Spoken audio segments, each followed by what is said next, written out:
Bonjour, bienvenue dans ma bibliothèque. Nous sommes à Montréal le 15 février 2013. Mon nom est Bruno Lalonde. Aujourd'hui, je vous lis un court texte, un extrait du rouleau manuscrit de Jean Benoît, tiré de cette revue que nous avons fondée et animée avec l'ami Georges Raby. Et la couverture que je vous montre ici, elle est de Luc Giard. Je vais vous montrer ici, si on peut la voir, la photo de Jean Benoît en compagnie de deux femmes nues. Et Jean Benoît, comme vous le savez sans doute, a été le dernier grand surréaliste. Sa particularité, c'est que c'est un Québécois. Il a appartenu à ce qu'on a appelé la troisième génération surréaliste.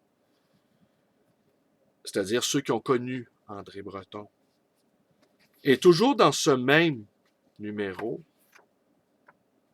nous avons obtenu, grâce à l'intercession du poète Maxime Catelier, ce petit dessin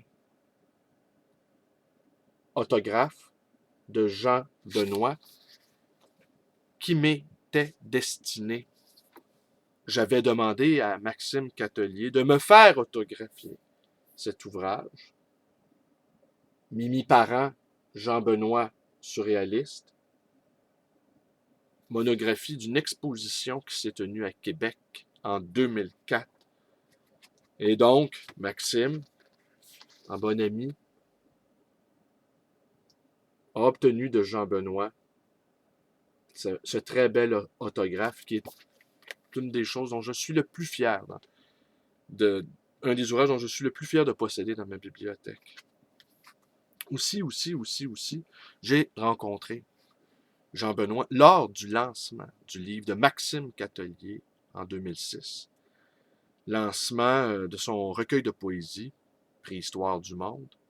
Et ce 15 septembre 2006 est pour moi une date très importante.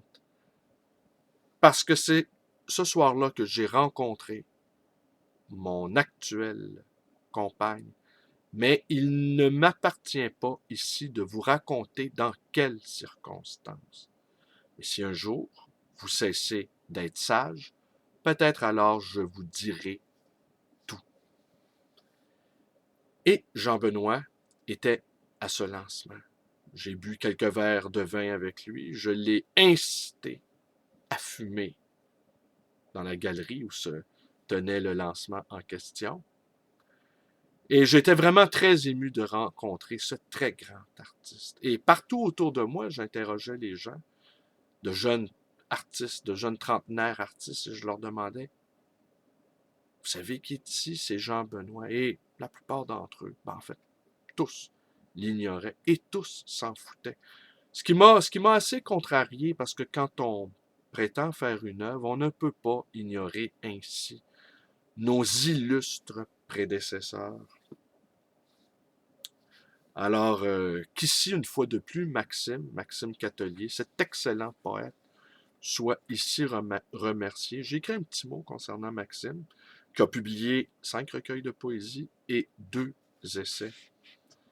On a reproché à Maxime Catelier de s'être trop inspiré du mouvement surréaliste, d'avoir glissé ses pas dans ceux d'André Breton.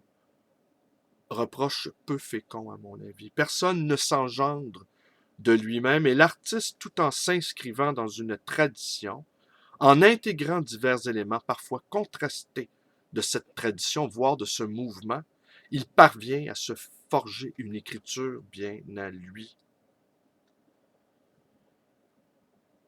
Mais il ne nous faut pas craindre les contradictions. Il faut parfois même les pousser jusqu'à l'incandescence, jusqu'à ce point brûlant où l'être peut se dire à la fois de ce monde-ci et d'ailleurs, et de cette étrange réalité qui est la nôtre. Et plus un organisme est complexe, plus il met du temps à se développer, et moins il est rétif à intégrer des choses qui normalement ne tiennent pas ensemble.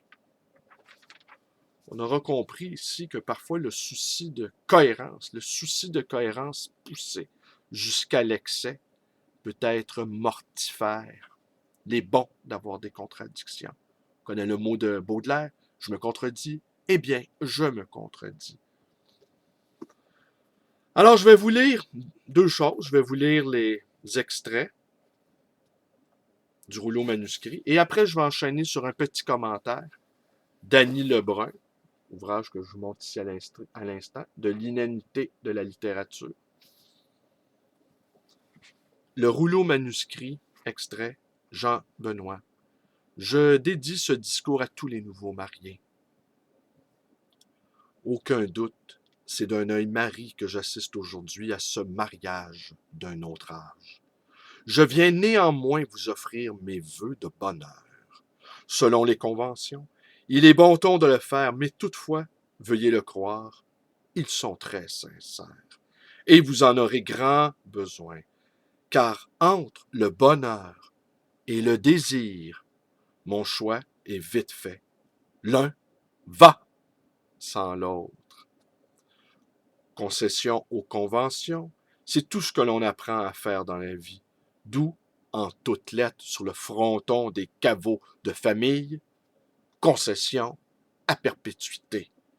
Vous voilà marié, dis-je.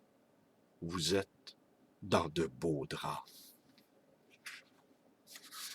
Fini l'aventure, les découvertes sous les couvertures. Fini cette folle cadence, innervée par l'appétence. Fini les frémissements aux moindres attouchements, ces embrassements, ces embrasements. Fini les positions scabreuses dans des situations amoureuses, inconfortables, inavouables. Ces sévices derrière la porte de service. Terminus pour les transports en commun. Le 69 sera resté au dépôt. Il ne faut pas confondre jouissance et réjouissance. Aller à la noce et l'affaire. L'amour que l'on fait en voyage est celui qui fait voyager. Deux brosses à dents dans un verre, et c'est le début de la misère. Le symbole du ras-le-bol, tout le banal du conjugal. Le mariage est une voie de garage. Les artères se sclérosent. Fini la circulation des richesses telle que rêvée par Charles Fourier. Fini, terminé, c'est exclu. Plus jamais de ces charmantes petites obscénités qui viennent envahir et enrichir votre mémoire, trimballant derrière elles toutes ces splendides métaphores de la pornographie. Un adieu définitif au coup de foudre, ce regard dont les paupières seraient les lèvres du sexe de la femme. Vaille que vaille, fini les retrouvailles, les sauter au cou, la fusion dans l'effusion. Plus de lettres d'amour ou d'amour de lettres. Vous êtes condamné à ne recevoir dans votre courrier que des notes de gaz et d'électricité. Plus de correspondance, de concordance, de coïncidence. Plus d'imaginaire et encore moins d'imagination. L'imagier aura fui avec ses fantasmes et son matériel. Plus d'enluminure et encore moins d'illumination. Adieu à la poésie. Rien, rien, plus rien, tout est foutu. Restera votre dimanche pour foutre. Un dernier conseil. Vous aurez intérêt à mettre vos intérêts en commun ou de procréer tout bêtement. Ainsi, votre couple survivra, coup-ci coup-ça, cas un cas. Jean termine en soulignant que ces quelques considérations émanent d'un homme de cœur, qui n'aura jamais pris d'assurance dans la vie sauf une, celle qui précède de la connaissance basée sur l'expérience. Et débarrassé de toutes les scories de l'hypocrisie, j'ajouterai une dernière imprécation, suivie de l'anathème, l'époux, l'épouse, la plus déplorable, la plus pitoyable, la plus minable, la plus poussive des partouzes. Vous êtes bannis, excommuniés du nouveau monde amoureux. Paris, le 5 mars 2000. PS et la fantaisie sont les deux formes légitimes du véritable amour. Seul premier aux amants, c'est que la fantaisie ni le mystère ne sont permis au couple. Alors, je vous remonte à nouveau ce dessin, cet autographe de Jean Benoît. Alors, je vais conclure avec une petite page d'Annie Lebrun qui nous parle justement de Jean Benoît.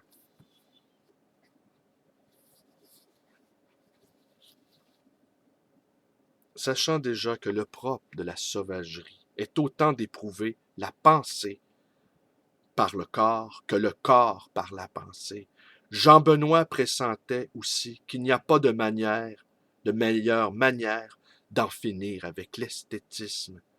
Quelle œuvre d'art aurait en effet pu rivaliser avec ce qui relevait en réalité de l'initiation pour mener, à partir de l'expérience corporelle, à cette modification intime, la conscience d'exister dans un certain état, indissociable de la nécessité de réinventer son expression que René Allo évoque à propos des rites d'initiation, et plus particulièrement des terribles épreuves de la tribu des Mandans d'Amérique du Nord.